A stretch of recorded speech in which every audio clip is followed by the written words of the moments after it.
बिस्मिल्लाहिर्रहमानिर्रहीम अस्सलामुअलैकुम। उम्मीद करनी है सारे मेरे बहन भाई ठीक हो सो। अज मैं अपने बहन भाई वास्ते बड़ी जबरदस्त रेसिपी लेके आई हाँ। इस रेसिपी नु तोड़ ताईं वेखना है, पूरी वेखना है भी पूरी वेखण नाल ही पता चलता है कि ये रेसिपी किवें बनसी ते किहड़े तरीके नाल इस बाजी ने तैयार कीती है। एक कच्चे अंब नाल कच्चे अंब दा मुरब्बा तैयार करे सा, बाकी तो मैं खूबसूरती वास्ते रख ले ते मैं एक अंब नाल तुहानू मुरब्बा बना के विखाईनी है किवें बनदा है ते किहड़े तरीके नाल तैयार करना है। मैं अंब दे उत्ते छिलके ला लैन। हुण मैं अंब दे उत्ते अंब दी गुठली अलहदा कर लई। ये बड़ी आसानी नाल काम हो जांदे ने, इहदे विच कोई मुश्किल नहीं आउंदी, कोई परेशानी नहीं आउंदी। ये फाड़ियां बना लवणियां ना बड़ियां पतलियां पतलियां। अपने बहन भाइयों नाल छोटी जी रिक्वेस्ट करनी है कि मेरी वीडियो नूं लाइक जरूर कर दिता करो। तुहाडा लाइक करन नाल तुहाडा तो कुछ भी नहीं जांदा, सानू फायदा हो जांदा है भी है। साडे बहन भाई साडी वीडियो वेख रहे हैं, सानू सपोर्ट कर रहे हैं। जिन्हां मेरे बहन भाइयों ने मेरे चैनल नूं सबसक्राइब कीता होया उन्हां दा मैं बहुत ज़्यादा शुक्र अदा करनी आ। जिन्हां ने नहीं कीता वो भी कर लवें। इहदे विच ना कोई पैसे लगदे न, तुहाडा हल्का जी हथ लावना पौंदा है, काम हो जांदा है। सानू काफ़ी फायदा हो जांदा साडे बहन भाई साडे चैनल नूं सबसक्राइब करें देन। मैं बहुत ज़्यादा शुक्र अदा करनी है जिन्होंने मेरे बहन भाइयों ने मेरे चैनल में सबसक्राइब किया है। जिन्होंने नहीं किया हो वो भी मेहरबानी करके करते हुए।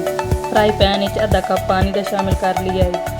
पानी में हल्का जी उबाल आ गया है। ये मैं कच्चे अंब शामिल कर लिया, जड़ियाँ मैं कच्चे अंब दी फाड़ियाँ बनाई वो शामिल कर लिया।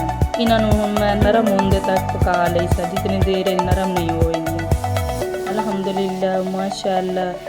इतने अंब दी जड़ियाँ फाड़ियां मैं बनाई हल्की नरम हो गई हैं। तो हुण मैं ये 1/4 कप चीनी का शामिल कर ली सा, क्योंकि एक अंब आई ये 1/4 कप ही चीनी का शामिल हो सी। तो हुण मैं इनू हल्की अग ते पका ली सा, तेज़ अग नहीं कर लवनी। तेज़ अग करन नाल चीनी जल गई सी, चाशनी खराब हो गई सी। हल्के गैस दे उत्ते मैं पका। मेरी एक छोटी जी ख्वाहिश है पई, वो मेरे सारे बहन भाइयों की हेल्प नाल ही पूरी हो सकती है पई। मेरे दिल विच ये ख्वाहिश है कि मैं अपना कुकिंग का चैनल बनाई सा ते उहदे विच मेरी कमाई आमसी ते मैं उमरा करन वई सा।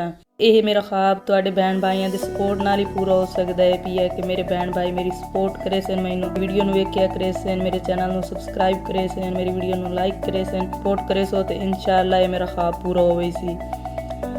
उतू अल्लाह खाला मदद करन वाला इंसान नूं तो अल्लाह मियाँ ने एक बई वास्ते वसीला बनाया होया है कि वह एक बई दी मदद कर सकन, लेकिन पूरी करन वाला तो तू मेरा सोना रब खला है भी है। अगर आप कोई भी काम करिए सच्चे दिल नाल करिए तो मन ला के करिए, अल्लाह पाक ओदी मेहनत कदी ज़ाया नहीं होण देंदा। ते तुसीं मैनूं सपोर्ट करे सो तो इंशाअल्लाह ये मेरा काम जरूर पूरा होवे सी, मेरा ख्वाब पूरा होवे सी। जेड़ा मेरा सोहरा अबू है भी ओह अगे 2 वारी उमरा करके आया है, 3 वारी मेरी ये ख्वाहिश है कि उन्हें मैं लैके जावां। मेरे दिल विच ये ख्वाहिश है कि अल्लाह पाक मैनूं इतनी जल्दी ये वाली कमाई दे देवे तो मैं अपने सोहरे अबू नूं भी लैके जावां उमरा करन। अल्लाह पाक उन्हें लंबी जिंदगी देवे, अल्लाह पाक उन्हें लंबी जिंदगी देवे।